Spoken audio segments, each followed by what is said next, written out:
আমি আমেনা যখনই কূপের পাশে যায় দাঁড়াই, তখনই কূপের নিচ থেকে পানি আর রশি দিয়ে তুলতে হয় না, অটোমেটিকলি আল্লাহর কুদরতিভাবে পানি কূপের উপরে চলে আসে।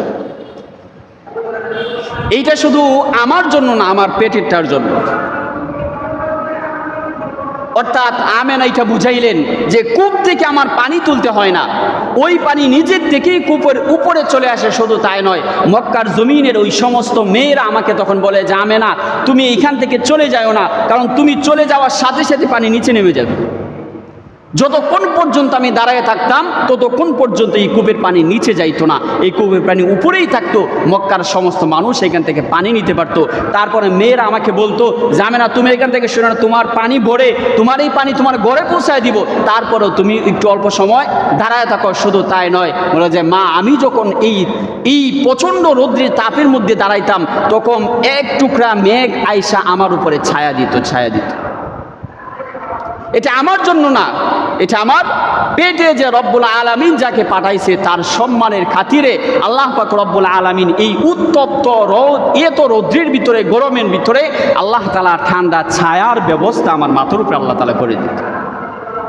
যে শুধু তাই নয়, আমার পেটে যখন মুহাম্মদুর রাসূলুল্লাহ সাল্লাল্লাহু আলাইহি ওয়াসাল্লাম এই সন্তান যখন আসছে, ওই দিন থেকেই এই যে দেওয়াল, মাটির দেওয়াল ছিল, এই দেওয়াল আমাকে সুসংবাদ জানাইতেছিল আর বলতেছিল আমেনা তোমার ভিতরে এইরকম একজন আসতেছে, তিনি রহমাতুল লিল আলামিন, তিনি সরকারে দো আলম, তিনি আখিরি নবী, তিনি হাবিবুল্লাহ, আল্লাহর বন্ধু তোমার পেটের ভিতরে আসতেছে, সুসংবাদ জানাইতেন।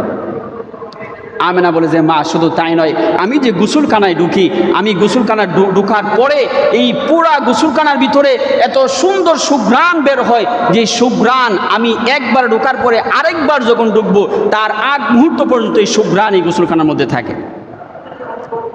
তখন আব্দুল মুত্তালিবের বিবি নবী আলাইহিস সালাতু ওয়াস সালামের দাদি তখন বলে যে হ্যাঁ, এইটা সাক্ষী আমি নিজেও, যে আমার বৌমা যখন গোসলখানা থেকে বের হইতো আর আমি যখন গোসলখানায় ঢুকতাম, তখন এত সুন্দর সুঘ্রাণ, আমি নিজেকে এরকম মনে করতাম যে আমি আমার পুত্রবধূকে কেমনে জিজ্ঞাসা করি যে তুমি ঘ্রাণ কই পাইছো, এত সুন্দর আতর তুমি কই পাইছো।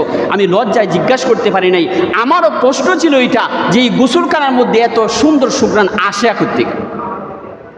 তা আমেনা বলে যেগুলো আমার কোনো কিছুই না, যেই দিন থেকে আমার পেটের ভিতরে রব্বুল আলামিন এই সন্তান দিছে, ওই দিন থেকে আমার সাথে এরকম অলৌকিক ঘটনা ঘটতেছে। আসমানের তারকাগুলো আসতে থাকে, আয়েশা আমার কানে কানে মুহাম্মদুর রাসূলুল্লাহ সাল্লাল্লাহু আলাইহি ওয়াসাল্লামের আগমনের সুসংবাদ জানায়। গাছপালাগুলা, পাখিগুলো আয়েশা আমার কানে কানে সুসংবাদ জানে, আমেনা তুমি জানো তোমার পেটের ভিতরে কে আসতেছে?